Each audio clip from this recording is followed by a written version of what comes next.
Welcome to Entrepreneurs International Network, where entrepreneurs learn, network, and grow. I'm Roger Killen, the organizer. Today, Ilene Dillon is training us on how to run a business from an RV while touring North America. Ilene, I've got three questions that are going to help us get to know you at a personal level. Question number one is this: what do you believe to be your greatest accomplishment? My greatest accomplishment, Roger, has been to get my own life straightened out. I had a very rough childhood. I was choked up with emotions, and I have over time learned not only how to deal with those emotions, but I've learned to master them so that they used to take up like that much room inside of me, and now they take that much. And we can't ever get rid of emotions, but we can get in charge of them to the point where they work for us and not against us. Beautiful. Second question: what is your favorite way to have fun? You know, I've been doing it this past week, which is to have some good friends or a good friend and walk out of doors with them and go on long walks in the woods and be able to talk and enjoy. This morning, for example, I went with Marlene Cover, who runs Parenting 2.0 on LinkedIn, and we went to Big Trees Park and we saw sequoias, giant sequoias that are close to 300 feet high, and that's fun for me. It's wonderful. Great. And question number three: what is the best piece of advice anyone has ever given you? You know, I had a woman in my early 20s who was a mentor for me. Her name was Norma Wandesford, and she died suddenly. Nobody knew she had lung cancer, and she had her lung removed. Nobody knew that was happening. She took a sudden turn for the worse, and she died. And when her son-in-law called me, I collapsed on my living room floor, my kitchen floor, and I was crying. And I heard Norma's voice in my head, and she said, "What are you doing?" And I said, "I'm crying." And she said, "What are you crying about?" And I said, "You're not here anymore, and I miss you." And she said, and I said, "You've done so much for me, and you're so valuable, and I'm going to miss you so much." And her response that has stayed with me forever is, "If I have done something for you, just pass it on to others and stop your crying." Whoa, the hair on the back of my head has just gone erect. That's scary stuff. It was a powerful message, and it all happened in here. I think we all have conversations like that. We might not all admit to them. Participants, if you have questions during Ilene's chat, would you type them into the chat, and I will pose them to Ilene during the course of her talk. That way you're going to get all your questions answered. Now, you're going to be sent a link to the recording of Ilene's talk in a few hours, but I still encourage you to take notes. As I said a little earlier, the very act of taking notes helps you absorb information by as much as 30%. Ilene, are you now ready to knock our socks off with your wisdom about everything RV? I hope so, and more. Take it away. The show is yours. Okay. All right. So you know that we're talking about the fact that I have a business and I also live full-time in my RV. Whoops. And Roger, how do I advance my... Interesting. I can't advance. Oh, there. Okay. I got it. Technology. All right. So what we're doing in this is I'm going to talk to you some about some of the perks of living the dream. I cannot tell you how many people, when I tell them I'm living full time and traveling in my RV and working, they go, "Oh, I always had a dream like that." And a lot of us do. And I'll tell you how I got into it. I'll also talk a little bit about the special challenges of my highly mobile business in terms of technology, which you're already seeing me a little difficulty with, but also how do you handle mail and banking and staffing and location issues while you're doing your job. And also, I'm going to talk about getting older. Phyllis, I think you mentioned something about that. Being an older person who is running a business at all. And then I'll talk with you about what my business is when I give you some introduction to anger and emotional mastery.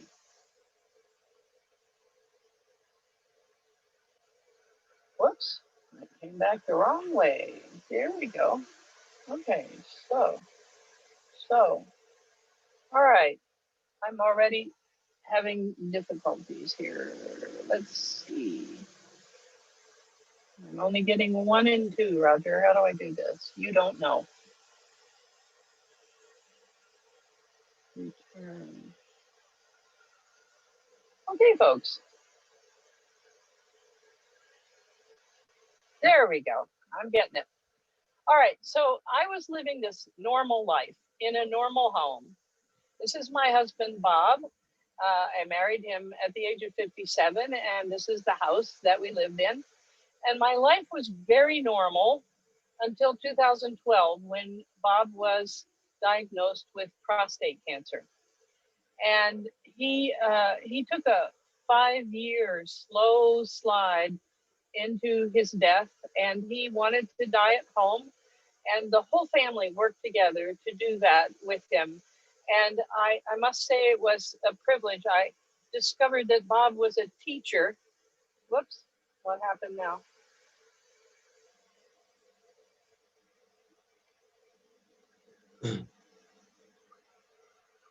There we go. That did itself. Magic technology we have here. Bob was a teacher in everything that he did.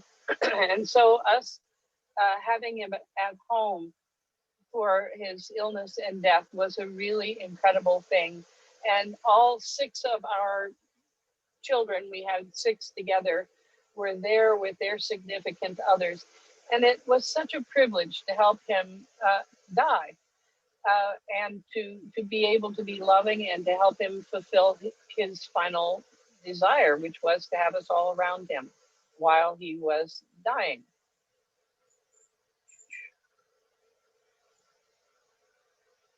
Okay. All right. I'm screen sharing.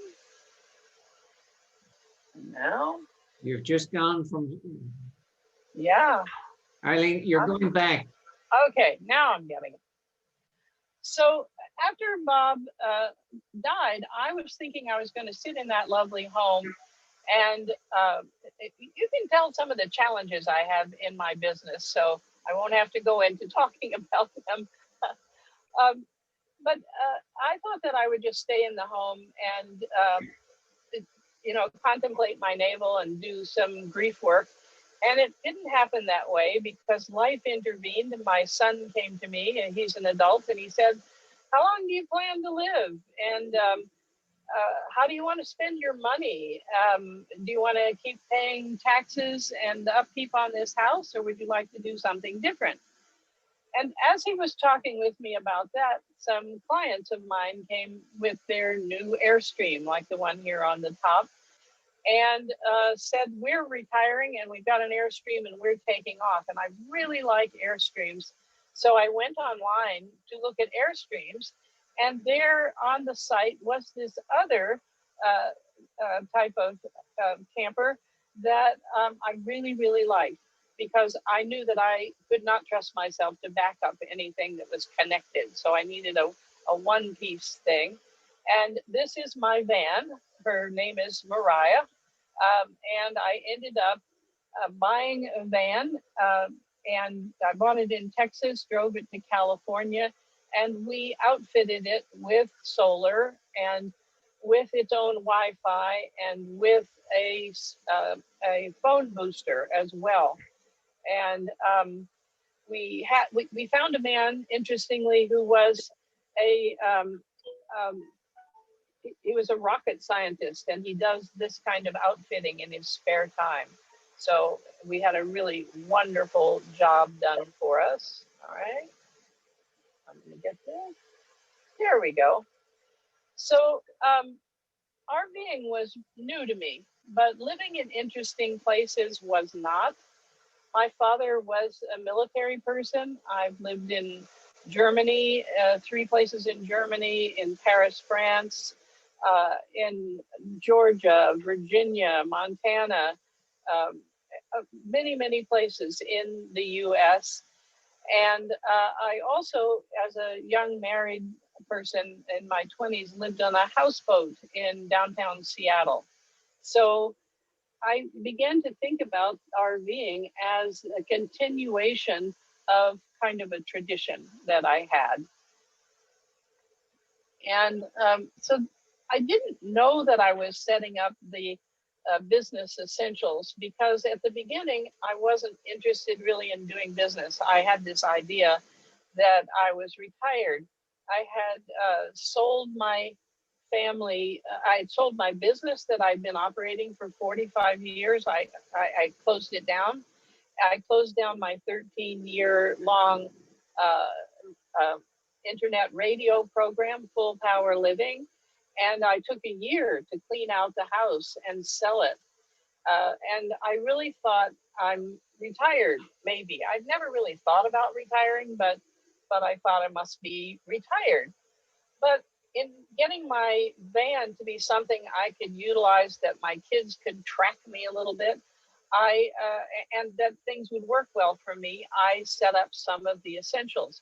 Banking, for example, I went to USAA Federal Bank, and they have a long tradition of helping people who are in the military to do banking. So they were used to people making long distance deposits.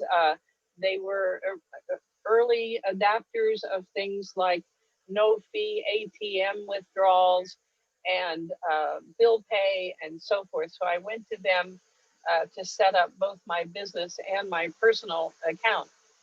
And then there was the issue of communication and mail, because you're moving around all the time. And some people do ask their relatives to handle their mail, but I found that that's very vexing. So my daughter found a group in Texas. They're called Escapees, and they are 4 generations in a family that has made it their business to support RVers. And there are other services. These people are very clever. They have, because they also work with insurance and medical insurance and, uh, uh, you know, all they run escapades. I'm about to go to one where they teach you how to load your van and how to measure how much weight is in it and so forth. Um, so they're very, very helpful in those ways. And they have a scanning service. And some of you may already use scanning services, but especially when you're on the road, mail comes into them, they scan the envelope and send that to me via email. And I get to decide, destroy it, send it on to me, or scan the contents. And especially like if I'm traveling in a place where there are tolls on the toll roads, I can have them scan the contents, which also gives me the address and how to pay the bill. And I never have to have them forward the mail to me. I can just um, take care of paying it just from the scanning. And they also shipped to me when I was in Canada, which was really wonderful. They would forward, and they forward packages and all kinds of things. And you can tell them, don't send this to me. If I'm coming into Vancouver, I can let them know I'm going to be in Vancouver at this time. Send it to general delivery at this post office, and my mail can be waiting for me when I get there. And that's really wonderful. Eileen, can you type that service provider into the chat? Or simply spell it? Okay, yes. It's I've got the URL I'm grabbing for you. Oh, good. You can add that. That's great. So it's called Escapees, and they're four generations, wonderful people. They have a very clever, because so many things that they know about, especially, we'll talk about this in a minute, but like with medical insurance, in the US, medical insurance is different in every state. So if you're going to headquarter yourself in Texas, you have to set things up according to Texas, what's available in Texas. And they have this lovely brochure, How to Become a Real Texan, which is very clever. So I also set up, I knew that I wanted to write, so I set up my computer, I set up an editing program for myself, and I upgraded social media memberships. I'm not really big on social media, and you'll hear in a minute what I actually did. Eileen, Now, are you ready for a few questions? sure, Okay. sure. What? First question is, before it disappears, what's the cost in terms of time and money to maintain an RV? It depends on what you know, what age RV you buy, how you treat it. There, you know, RVs traditionally are not made for full-time living. So things fall apart easier when you're doing full-time living in them. I just replaced the tires on my van, which cost $1,200 for 6 of them, because I had the van in storage and I didn't protect the tires and they got damaged, so I had to replace them. And so when I'm saying if you pay attention, if you're, one of the things I discovered is that to be a really good RVer, you have to be a bit obsessive compulsive, and that's sort of like the opposite of what I am. I'm a miserable failure at being obsessive compulsive. So if you're more organized like you are, Roger, if you're more organized and you're paying attention to details, it's going to be less. The van that I got is a high-end van, which is put together in Winkler, Manitoba, Canada. And it's one of the best vans you can find. It's so beautiful to work with. You have wood cupboards, the finish is good. They have wonderful artisans who work on it, which is why I really liked it. Winnebago uses the Sprinter van chassis. It's a Mercedes Sprinter van chassis, and they use that chassis and put a Winnebago unit on it. And I've seen those units, and it's like night and day. What I have with the leisure van that I have is, you know, yesterday somebody walked in and went, "Oh my gosh, I can see why you like to stay here." You know, it's just beautifully appointed, and how to say, I have not kept a full, complete account of exactly how much it has cost me, but I've had things to learn. Like I was in Phoenix, Arizona early on, and it was 105 there, and I didn't know that I had a plastic bag in the container, or in the unit where my electricity was, and the bag uh, melted and created a problem with my electrical system, and that cost me another $1,200. So if you know, it's not as expensive as it has been for me if you're paying attention to those things. But also, when you're a new person, there are things that you need to keep track of and you need to look after that that you don't know. So when I went to buy my van in 2017, the new van of my model was about 150,000 American dollars. And I decided to buy a used one. The one I'm in is, I'm the third owner. I paid $95,000 for it. And my husband, I think I didn't mention before, my life was regular, but my husband was not. He was a neurosurgeon, and he graciously invited me in to watch him do neurosurgery when I asked him for it. And so it was unusual. And one of the things that he taught me that I didn't do before. He said, if you're going to get something, get the best. And that's what I felt I did with this fan.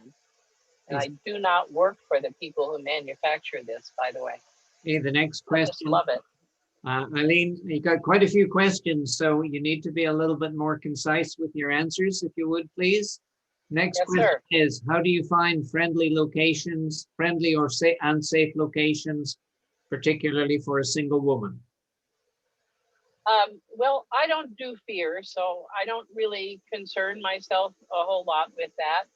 But at least in the US, there are numerous places. I've done some traveling in Canada.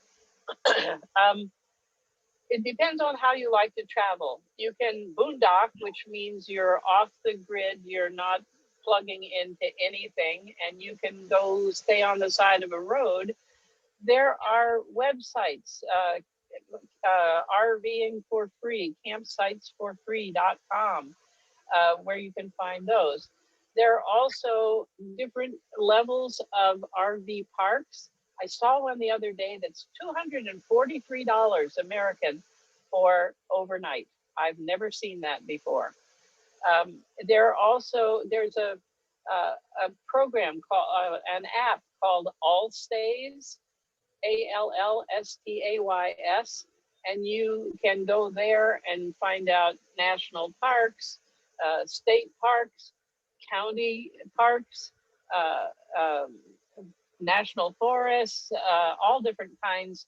I don't know if there's a Canadian version or not, uh, but so you can stay in all kinds of places. And I'm also a senior citizen, so I have a national senior citizen pass that enables me to get half price on all US national parks and Corps of Engineer sites. There are also the Elks Club that offers uh, camping, and it just goes on and on. I just joined something called Harvest Hosts, and in about a week and a half, I'm going to stay overnight at a distillery. These are farmers and vintners who want people to understand more about what they do, and they offer you a free place to stay on their facilities. So you can also stay at Walmart. Carmen would like to know what kind of business you closed down after 40 years. After 45 years, I had been a psychotherapist since 1972. I did keep my licenses active, and I'm still being a psychotherapist now, but I gave up my brick and mortar business and thought I was finished, but I wasn't. Christine would like to know how much the escapees service is. I don't know at this time. I have an automatically renewing membership because it's important to me, and I bought in 2017, so I don't know current prices. You can go on their website and find out very easily, escapees.com. Greg wants to know how you manage Wi-Fi. Well, I have this genius IT son and the rocket scientist I told you about, and the two of them set me up. I have my own Wi-Fi in the van, and it's almost a mystery to me how it works. I can pick up signals whenever there is a signal around, but I also have a service. Part of what I had planned to talk about is the issues of Wi-Fi, because that's one of the biggest challenges. So I'll talk about that in a short while. Greg would like to know if $243 a night is cheap or expensive. It's out of sight expensive. I'm in a national forest campground right now with a half price senior citizen, $15 for the night US. And Jeanette wants to know the name of a site that you mentioned. It sounded like All Safe. All Stays. Let's see, I can put that in the chat. ALLSTAYS. Yes. Okay, All lovely. Stays. And that's us up to date with the questions. Back to you. Okay. All right. Thank you. Great questions. Thank you. All right. So part of the issue, when my husband died, I was 73 years old. And here I was closing down my business and thinking I would not be working anymore. But what I had to do before I ever just even went on my first trip was to sit and think about how I wanted to get older. What would be involved? What kind of older years did I want to have? And did I want to accomplish anything? And I have had the privilege, as I mentioned when you asked me questions at the beginning, Roger, I've had the privilege of learning how to work with life so that I went from a miserable, depressed, low self esteem person to a person who's enjoying life, who's full of love, who enjoys everybody I meet. And that's an amazing bunch of stuff to know. And because I've been a therapist and I've also been a professional speaker and have had the radio program and also have taught people like nurses and probation officers, continuing education and school groups, I know that what I offer people actually works for most other people I've talked with also. So getting older, I finally came to the conclusion that getting older means I used the analogy of a baseball game. In an American baseball, I think maybe, I don't know how cricket would do with this, but you get on third base and then you have to run home. And traditionally, there are two ways to run home. One is you are going in at the last minute and you have to slide on your belly. And the other is you go in standing up. And I decided I wanted to go in standing up. And that's when I said, okay, then I can't shy away. I want to share what I've learned with people, and therefore I need to put my whole self in it. And I have to keep living my life now the same way I've been living it all along, which is let's go, let's try something new, let's move on, let's go into everything else. So that was part of what I had to look at. And I had to decide how I wanted to get older. I am now 78, by the way, and still going. Which way? There we go. So I started going on solo trips, and I started with Shenandoah Valley in Virginia. And here's another way to stay. I stayed in these people's driveway. I never met them before. There's a group called Boondockers Welcome, which actually is based in Canada. And there are people who sign up and say, we'd like to have people come to our home or our farm or whatever and stay overnight. I think they're now charging a small fee. At the time I started, it was totally free. And the people who offer their homes really like to get to know the people who come there. So I was staying with a couple who were very involved in their church, and they were, he was a woodworker and he finished antique cars, and his wife was making packages, sanitary products, packaging them to be sent to Africa to help groups of women who did not have access to those things. And that was a perk of staying with these people. Um, and so I went to, now this was the most, I don't know if any of you have been to Prince Edward Island.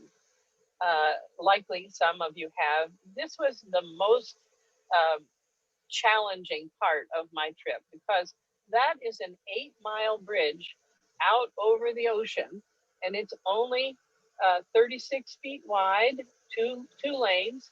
There's lots of wind up there, and I have this straight-sided van, and I drove into Prince Edward Island.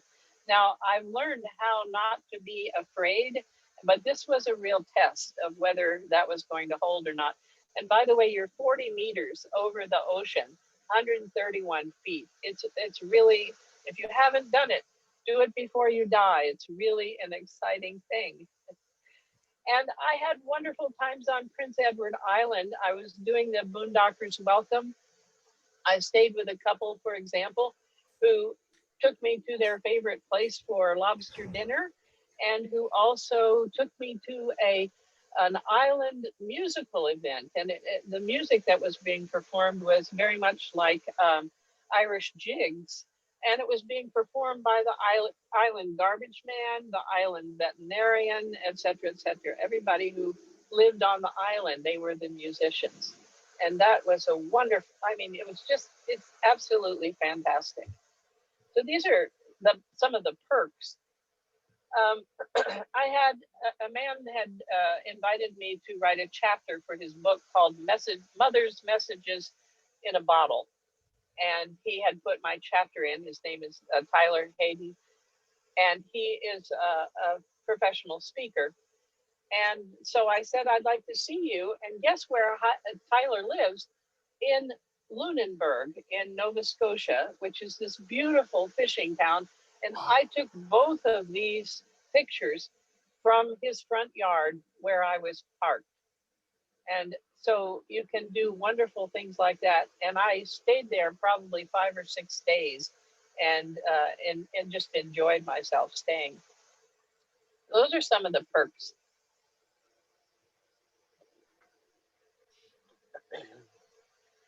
Oops, going the wrong way. Very good. All right. I knew I had books to write. And I had all these things that I wanted to do. And somewhere in the Canadian Maritimes, I realized that I was ready to start writing.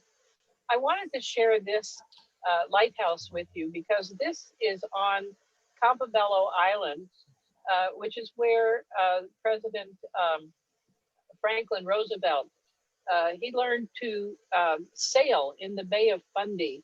And you may be aware that the tide goes up and down as much as 50 feet in a single turn of the tide. So it's very complicated.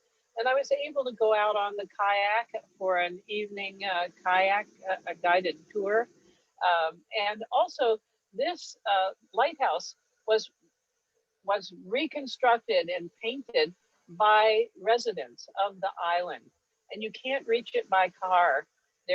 You can only go out at low tide when you can walk through where the water usually is. And it was just gorgeous, a lovely thing to do. I stayed again with a boondocker's welcome person who happened to be a tour guide who happened to say, would you like to come along?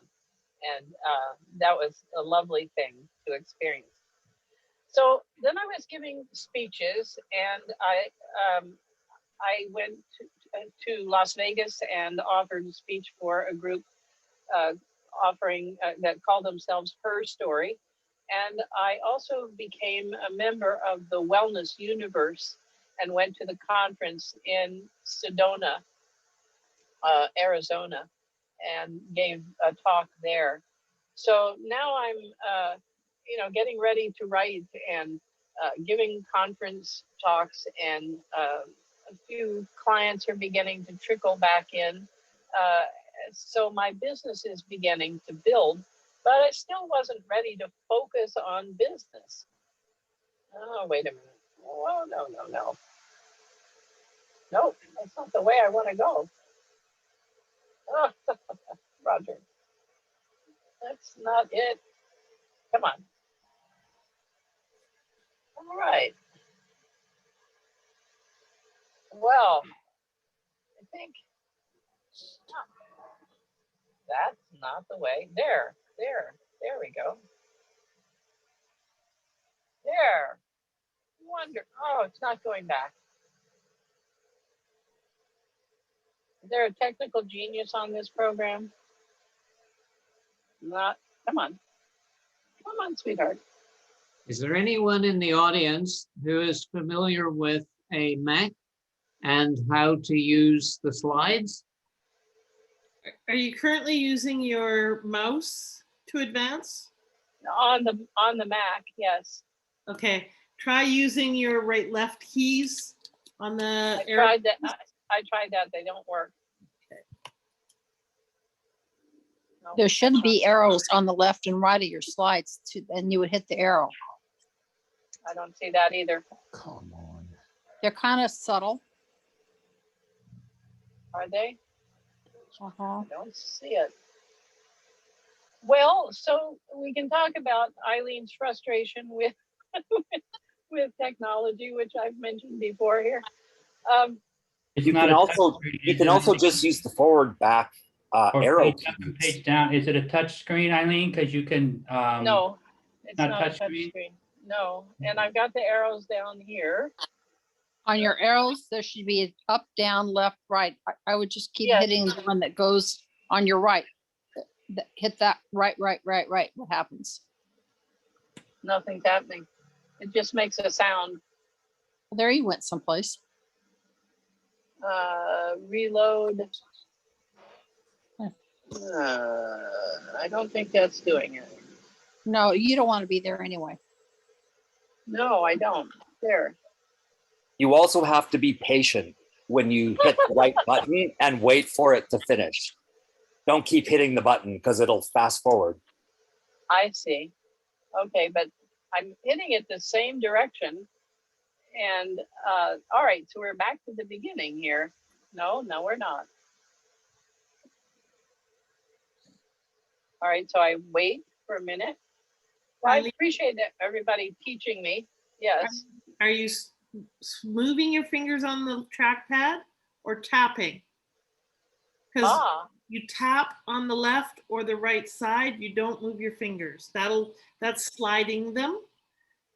So just tap on the left-hand corner of the iPad trackpad, and that should move Yes. it backwards. I'm doing that, and it's not going the right direction. Are you on the left-hand side? You look like you're moving your hand. I Tap. am now because Eileen, I have an idea. I don't know if your camera is mobile or not, but if you could possibly face it down, I teach actually online. If you can face it down at your keyboard, we might be able to help you out. I think Jeanette, she knows a thing or two about this. Can you see it now, Jeanette? Yeah, I can. But okay, so what are you pushing? You tried the buttons to the right of your trackpad, correct? yes, I've tried all these and nothing happens. Whoops, something happened then. Okay, push it. Okay. Okay, so part of the key is push once and then stop. And so That's right the now first time. are you pushing your right arrow button right now? No, my left one, because I'm going backwards, which is what I want to do. Okay, there you go. It's working now. Yeah, Yeah, you can put your camera back up now, Eileen. You can put the camera back Okay. up. Okay. I don't trust it. The little white dots at the bottom show how far you've advanced in your program. Okay. We're Don't go right too far. where I want to be, right there. Okay. All right. So after I finish the speeches, this is very helpful. And Roger, I apologize for this. I'm if it's a mess for you. Here we go. So what I did after I finished those speeches is I went off into a remote place in Arizona, and it was raining. It was winter and it was raining, and I spent the entire week in the van, and I wrote 175 pages of this book, Emotions in Motion. And by the end of 2019, I had written all the 250 pages and published it. Mastering Life's Built-in Navigation System is the title of it. And my aim is to write a book a year. Now, I also wanted to mention something about healthcare, because 2 months before I got in my van to start my life in the van, I got a breast cancer diagnosis. It was a small, slow-growing breast cancer, and I talked with the surgeon, who of course wanted to remove it. But I had my sister die of cancer and my husband die of cancer, and I wasn't seeing people trying to heal cancer. I just saw them, using the chemo or whatever, and mostly trying to keep people safe or make them feel good. So I decided, I've been an alternative medicine person during my adult life. And so I decided I wanted to try this, much to the chagrin of my family. but I got a lot of support from the doctors. They were reluctant. They said, look, I'm a surgeon, and so I recommend cutting it out, but they supported me. And the California doctor put me in contact with the head of breast oncology surgery at Duke Medical Center in North Carolina. And that's the person I worked with. Now, uh, health insurance is really important. As I mentioned before, if you're younger and you're not getting Medicare, you have to have your own health insurance, or it has to come through your business, or it has to, you have to get your own, and it's different in every state, and it can be quite expensive if you're self-employed. I happen to have Medicare and a supplemental policy, and I was able to get coverage in North Carolina, in Texas, and in California across the board, which was really wonderful. So I followed a raw diet. I did Qigong, an energy medicine routine. I took supplements. I did visualizations and meditation. And I told my children at the end of the year, if the cancer was gone, it was gone. And if not, I would have it cut out. So at the end of the year, the cancer was not gone, but it had not grown. It was predicted to grow 2 to 4% in that year, and it didn't grow at all. I had it removed, and I've been cancer-free totally since March of 2018. Yeah. So I think it's important because being in business when you're on the road, care is really important. Just to remind you, to tell you that the escapees, one of the things they do in Livingston, Texas, is they actually have a place where RVers who are older or they're sick, they can come and they have volunteers come in and take care of them. End of life care they're helping people with, which is just amazing. Okay, now we want to go the other direction. Good.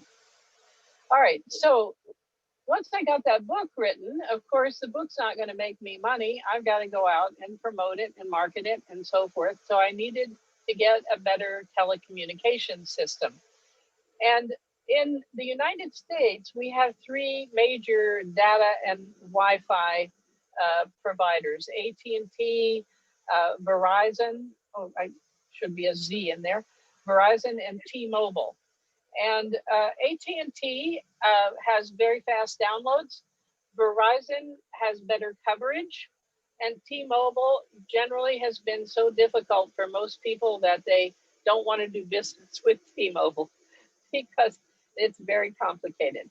When I looked into Canada, you have other issues for those of you who are in Canada, because your telecommunications are broken up into 3 sections. So if you want to travel the whole country, you have to take that into consideration. You have TELUS in BC and Alberta, and SaskTel and Manitoba Telecom in the middle, and Bell Canada and Rogers Communication on the East Coast. So it's always challenging. I had AT&T, but when I go out in the wilderness, AT&T doesn't have good coverage. Verizon does. So eventually I ended up getting both so that I can switch back and forth. And then I wanted to talk a little bit about marketing and customer service. I was making all these personal appearances. I was writing blog posts. I've been participating in summits. I've written magazine articles. And there's lots of social media support for that. And social media, as you might guess, is not my favorite thing. So I built a team and I hired a VA to do those postings for me. I provide the material and the VA does the postings. And, fortunately, in these days of technology, I can do that from wherever I am, as long as I have a connection. And my VA was in New Mexico, wherever I was going. She was supporting me. And then COVID-19 hit. And I was on my way to Vancouver, Roger, and uh, Canada threatened that they were going to close down the borders, which I think they did eventually. And I thought, I better stay here. My son called me, and the one thing I can't do in the van is grow a garden. And I've grown a garden most every year of my adult life. So my son enticed me to stay at his house by telling me I could grow the family vegetable garden. And these are my wares here. I also, what began to happen is people began looking for me, especially as COVID got going. People that I had worked with 25, 30, 35, even 40 years ago looked me up and said, I need a tune-up. There's some things, my life's been going well, but I need to handle some things. And then they started sending their friends as well, or colleagues. And so I started, uh, uh, I now work 1 day a week working with individual clients, up to 8 people a week. And since I've been living on Social Security, what I've been able to do is multiply my income times 3 with this. So I've been able to do more improvement and growth. I'm participating in a self-publishing school. I've written a second book on ending manipulation, which I have learned over the 50 years I've been a therapist that we human beings are supposed to outgrow manipulation, and most of us have missed the memo. I also am working with an accountability program, helping me to streamline what I do for my business. I learned more about speaking by going to Christopher Kai's keynote speaking program. And I enrolled in Roger Killen's Get Inspired Talks program. Are you still calling it that, Roger? I wasn't sure if I had the right name. No, I'm not. I'm now calling it Legacy Talk. Legacy Talks. Yes. So, and I'm learning how intensely different it is to give a TED Talk. It's really quite complicated compared to what I've done. I've been a professional speaker since 1984. And I've also written a chapter for 3 volumes of a collaborative self-care book published by the Wellness Universe. All of them became American #1 and international bestsellers, which put me in that category. So from being kind of a reluctant, I don't know if I want to work that hard person, I'm now in business for real. Ilene, are you ready for a couple of questions? Yes. So Jeanette would like to know if you have any recommendation for travel insurance, affordable, low cost medical travel insurance. Well, I do not. Because I rely on groups like the Escapees, and there are other groups as well. They have vetted. I'm about to go to an escapade in Wyoming, and one of the things they're doing is sitting all the RVers down to talk with us about what different insurances are available. And so those services know a lot more than I do, and I would recommend checking with them. And what is your average monthly expenses when you're on the road? Gas, places to stay, bus expenses, etc. Well, I managed for 4 years to keep it under 2,000 American dollars. Now, I do have some savings, and I'm required to take a minimum withdrawal every year now that I'm past the age of 70, and I use that money for repairs. So, but my regular monthly expenses were $2,000 or less American. Okay. And then the next question is, how do you deal with local transportation needs? Chris sees a lot of RVs towing a small car. Yes, well, people do that, and I've looked at them. I love the little smart car. Basically, I either drive my van, like if I'm going to go to the grocery store. I also plan my life so that I don't have a lot of running around to do. Sometimes other RVers will give me a lift, and I can also use Lyft or Uber in a lot of the places where I am. I'm intending to get a bicycle, but I haven't yet had enough space to put a folding bicycle in yet. So I haven't done that, but a bicycle would be my choice. I'm not sure if you can answer this, but I'll ask it anyway. Carmen wants to know, how did you manage to have such an interesting life and doing so much while raising your children? I was a single parent for 20 years, Carmen, and I don't know. Like I said, when I looked at my life, how I wanted to live as I got older, it's by embracing life. I have had the privilege of learning that the earth is a big, giant school, and we all come here in order to learn and grow. And our experiences present us with things to learn, our lessons, and our emotions come along with those experiences to give us clues. Every emotion has a message for us. It gives us clues on how to resolve the challenge or problem that has come up. And once I discovered that system, it has allowed me to embrace whatever comes up, whatever happens. Because if you don't learn the lesson that's been presented to you, it keeps happening. I'm sure all of us have had this where you do the same things over and over again. You have the same misery, you have the same issues. You marry the same person, they may look different, but it's the same issues with them, you know? And so this way of learning to see Earth as a big giant school encourages me to just embrace whatever comes up. That means I learn the lessons faster, and it means that then I'm available for more, and more seems to come to me. That's my shortest answer. Greg wants to know if you have had run-ins with police when your RV, I imagine he means, is boondocking. I never have. In all my 4 years of being out, I've had only one bad experience, and it wasn't really bad. It was just a man that was camping in the place who had very negative energy, and he decided that he should knock on my door and try to get me to help him. And I tried to help him, but I realized that his energy was really bad, and I actually decided to leave the park entirely to avoid that. But other than that, all of my experiences have been positive and wonderful. Rick would like to know what boondocking is.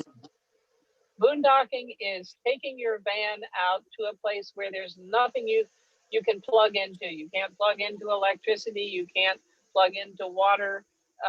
You can't empty your black and gray water tanks. So you are a contained unit that is not exchanging with your environment. Robert wants to know if you have a pet.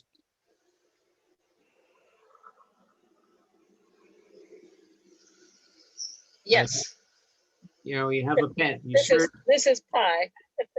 Well, I imagine he means, are there any issues with your pet when you are on the road?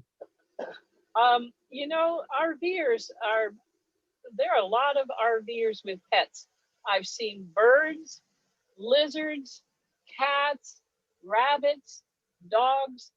People really like taking their pets with them. My dog Pi is a little 8.5-pound dog, and she loves being in the van.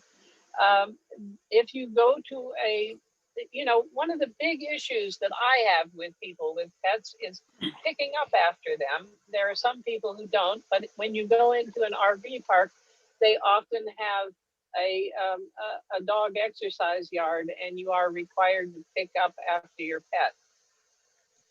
So there's a lot of accommodation, and also, like with all stays, it will tell you whether a place is pet friendly or not. Finally, some people are saying wonderful things about Google Fi. So that is another dimension of your discussion about Wi-Fi. And back to you, Eileen, no further questions. Right. My son also just went through, we're running into resellers of resellers of resellers also. And that can be very complicated, which I've been learning more about too. But let me get on to what the heck is my business. My business is, let me get this right, supporting transformation that people have through developing emotional and anger mastery. And what I mean by that, I just told you how emotions are designed to help us resolve issues. Anger is very interesting because we get angry because we expect things to happen a certain way and they don't, or we expect them not to happen and they do. And what anger is really trying to tell us is that the ideas we have, the expectations we have, are incorrect. Because if they weren't incorrect, if they were correct, they would never get violated, right? So really, anger, the purpose of anger, we think of it as a negative emotion. The only emotions that are negative are the ones we hold on to, because if you put a dam across a creek, the water will build up and it'll increase pressure and it'll increase volume. If you don't allow anger, which all emotions are energy, if you don't allow it to move and you put a dam on it, you say, I'm not going to let this out, then it builds up volume and pressure behind, and it's constantly looking for a way out. And it processes through us in 5 ways. And most especially, one of the ways is it blocks us from being successful. It also destroys our self-esteem. So I am now a recovered angry person. I learned about this because I blew up in anger from my early childhood issues in my late 20s. And I was desperate and I went looking for answers in the early 70s and there were no answers. So I slowly developed my own. And so I'm helping people to understand that emotions are not difficult. They're simple. They take work and they can be challenging, but they're really simple. If you understand energy, you can work with emotions. And and they're all designed. Let me just give you an example of loneliness, for example. Loneliness, every emotion has a message. The message of loneliness is very interesting because we generally think that you're lonely because you're alone. That's not so. You can feel lonely in a crowd, in a marriage, in a group. So it's about energy, and it's about having more energy going out than coming back in. And try this out. If at any time you feel yourself feeling lonely, then make a list of things. The best thing to do is something that you have a talent for. So do something you have a talent for and watch the loneliness just lift. It's like magic. And the more you work with emotions, the more you do things like that, the easier it gets to move out of it. So I'm working with anger mastery because I think we have a huge amount of anger in the world right now. And I know things that people can do to transform their lives so that anger doesn't run their life and they can be in charge of things, and the anger actually turns into a helper instead of a liability. One of the things I found, in business, we like to be in flow. And as I have learned to be masterful with emotions, I've discovered that I'm in almost constantly in a state of flow.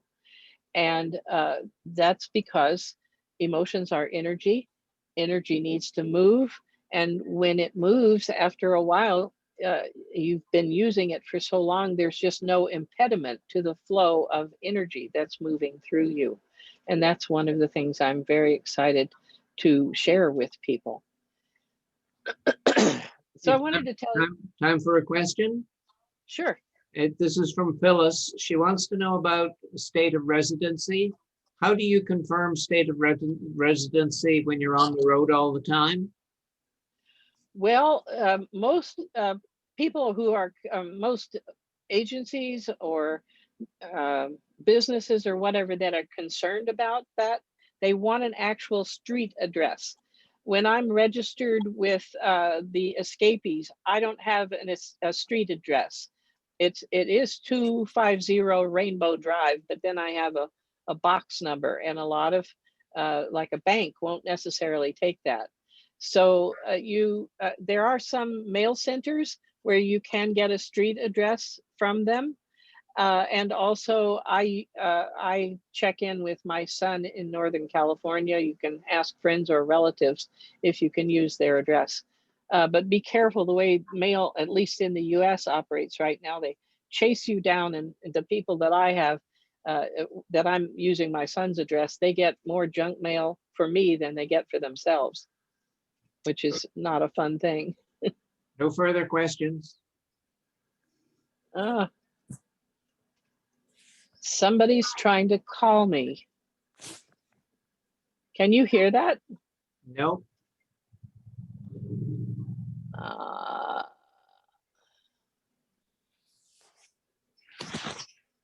All right. So how do we get back to the slides now? The slides. Interesting. Okay, I'm screen sharing.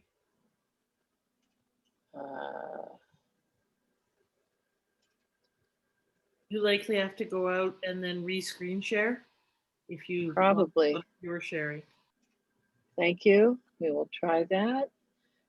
So then I have to, oh, there's still people coming. Great. There we go. And now this and this and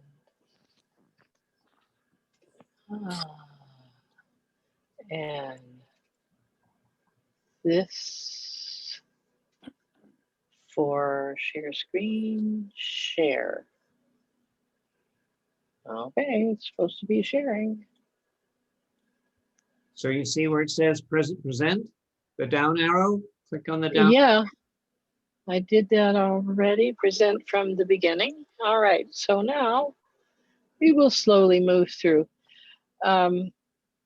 So I'll tell you the story while I do this. One man that I worked with who was, his business was very affected by anger and frustration and fear. And he was a very successful accountant, had his own business, but he was running into all kinds of problems. And so we addressed his fear when we're talking about emotional mastery. Most of us do not look squarely at what we're afraid of. And when we had him look squarely at what he's afraid of, it turned out that his father was a very successful businessman, and he had two brothers. He was the oldest child, but he had two brothers who were multimillionaires, and he wasn't. And he was more afraid of being outstripped by those people. But in his business, he was terrified of making mistakes, and he was in a constant state of anxiety. And once I was able to teach him how to work with fear so that he was able to release it, then he was able to get on track. He started sleeping better, and he also eventually took over the management of his father's estate. He got paid for that, and he started developing the business for all of the brothers. And the last I heard, he was a multimillionaire himself. So what you do with emotions is you let them flow. And another person that I was working with, a man we'll call Tom, he had some anger coming at him. Tom was in a very unusual position in that he had an uncle who was in the dot-com boom in the early 2000s, and the uncle was very generous. He made accounts for every one of his relatives. And when this young man became 21, He'd been invested in Amazon and Google and so forth. And he was already so rich that he never had to work again a day in his life, had to work in his life. And he was only 21. But I really had a lot of admiration for him because he knew that he needed to have something that meant something to him. And he decided he wanted to open a raw restaurant. And the way he decided to learn about the business was to start from the ground up in a restaurant and work his way up. And he became a busboy. And he was in one of the best raw foods restaurants, but the man who ran it was awful to his busboys. And he would, attack the self-esteem, and he was abusive. And this young man then came to therapy to find out how to deal with the fact that he was so angry at this man. And the big shift for him was for him to realize that when somebody's angry, they're not angry at you. They're angry for their own reasons, their own ideas of how things are supposed to be is what got violated. And so more and more when he came in for therapy, he would be laughing. And he finally, he used to say, I could buy this man 50 times over, could buy his restaurant, but I'm his busboy. And now he started saying, one day, my restaurant's going to be so good, he's going to go out of business. And that's exactly what happened. So it's really interesting to watch in businesses. Here's another instance I'll tell briefly.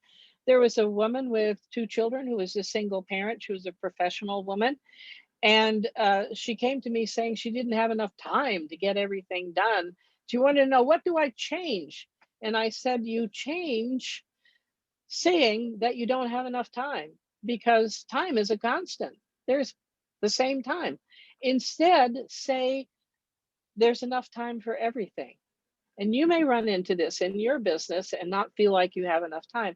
Just start saying there's enough time for everything.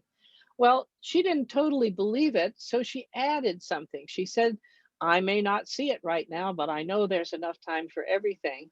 And after a while, she was having enough time for everything. So she changed it even to there's more than enough time for everything, and worked her way out. And so you can see that everything, whether it was the cancer that I have, or the man who was the accountant, had the accountancy firm, or the young man who inherited all this money, whatever comes up in life is an opportunity to learn something. And when you learn that particular thing, you're finished with it, you move on. And every time you do that, it gets easier and easier to do that. And that's how you move into flow. Got any more questions, Roger? Yeah, there's one more question, and it's from Phyllis. Just curious, how did you get your residence for professional license? Oh, well, I actually lived in a brick and mortar house for many years. I lived in California for 45 years, and I took exams. I have a master's degree from the University of California at Berkeley, and I took exams I have 2 licenses, one as a marriage and family therapist and the other as a clinical social worker. And I worked with those for 45 years. That wasn't exactly what I meant. I meant when you're on the road all the time, and if your residency is like a post office box, how do you have your state of residency? Like, I have a nursing license here in Tennessee. So if I am on the road all the time, and we're supposed to have a state of residency, and how can I use a post office box in Texas and still maintain my licensure in Tennessee? Yep. Well, in my case, I continue with my continuing education in California. I also have my son's California address. And I also don't do therapy with people who aren't in California. I do coaching with people who aren't in California, which is different. I don't use that. I think for nursing, and there are a lot of people who travel. Lots of people in RVs are medical people who travel around doing their service. So I would go to your licensing body or your nursing association and find out how that's done. I'm sure it's different in every state in this in this country, and also different for nursing than it is for what I do. Well, yeah, I'm sure that I can't, I'm not hanging a shingle. But the issue is I worked for the Joint Commission for a number of years, and it didn't matter where you had a license, you just had to have a license somewhere. And, Right. Well, interestingly, so, that's but I'm just loosened looking up. at that. I'm sorry.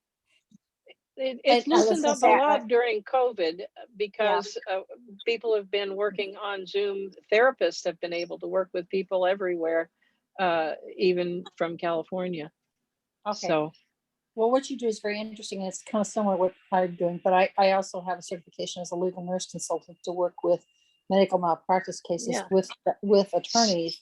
And So I don't can I, Phyllis, necessarily have. sorry, we just don't have time to get into this. We're Okay, already sorry. I'm sorry. already past. okay.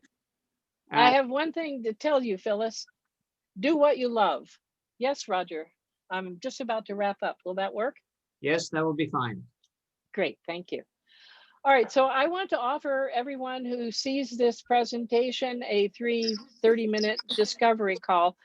And I call it a discovery call because we can talk for 30 minutes about whatever emotions in your life are causing you difficulty, or you're puzzled about how to work with them. And what I have learned is that the way that I work, we get right down to business, and in that half hour you will have some idea of what it is that you need to work with and where you need to go. Also, I am designing and starting in the 28th of this month the Anger Mastery Life Accountability Program. So if you had any interest in learning even more about anger, like what causes it, and how you deal with it when other people are angry with you, and what the two hidden forms of anger are, and how can you deal with self-esteem being wiped out by anger, any number of things. I've been teaching courses on anger for 35 years now. And calendly.com/Dillon1 is the place to make an appointment with me. And the principle is that gratitude is the law of increase. So, Roger, I want to be really clear that I am very grateful for this opportunity that you've provided to share what I do with people. And I also am incredibly grateful to all of you who helped me with the technology here, the things that I still need to learn. If one of you has a course, let me know. I can stand to know more. But I also appreciate your interest in what it is that I do and your questions. And these are the three books that I have a chapter in. One's on self-care, the other one is on happiness, and the green one is on achievement.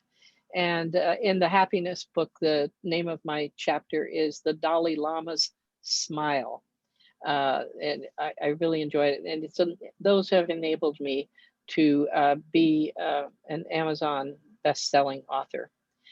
And I also teach a course on fearless living, and being fearless enabled me to swim and pose with Simba, who's a full-grown jaguar.